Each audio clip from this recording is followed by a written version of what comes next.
Colonials. Their world had given the toughest resistance against the Q onslaught. So tough, in fact, that they had turned back 2 successive waves of the invaders, only to succumb to the third. The Q, with their twisted sense of justice, wanted to make them pay. Even extinction would be too light a punishment for resisting the star gods. The humans of the rogue world needed a sentence that would remind them of their humiliation for generations to come. So they were made into disembodied cultures of skin and muscle, connected by a skimpy network of the most basic nerves. They were employed as living filtering devices, subsisting on the waste products of Q civilization like mats of cancer cells. And just to witness and suffer their wretched fate, their eyes, together with their consciousness, were retained. For 40 million years they suffered.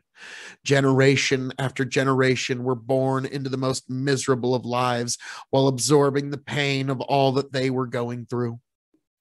When the Q left, they hoped for a quick extinction, but their lowliness had also made them efficient survivors. Unchecked by the Q, the Colonials spread across the planet in quilt-like fields of human flesh. After an eternity of tortured lives, the human fields tasted something that could almost be described as hope.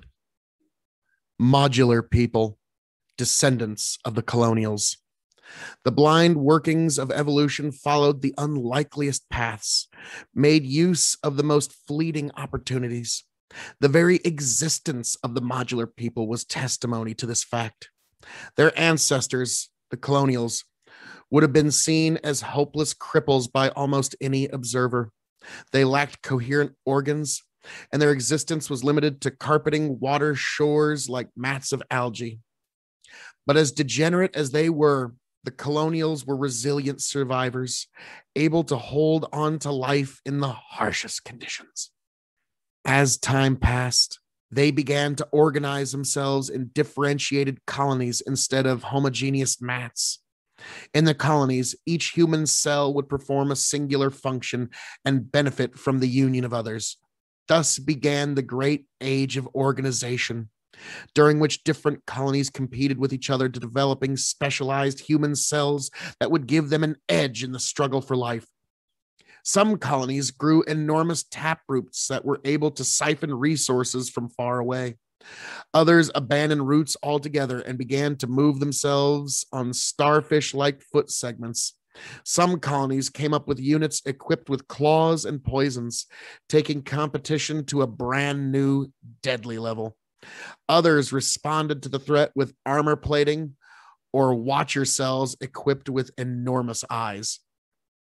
The eventual winner of this colonial arms race was a sentient colony organized around hyper-specialized units whose entire purpose was to direct the others. These colonies spread around the planet as they adapted the parts of their rivals to function within themselves. Thus were the modular people born. Living in a fully industrialized megalopoly, they came in an indescribable variation of shapes and sizes. Anything from castle-like guardian fortresses to diminutive scuttling couriers as a member of the modular world.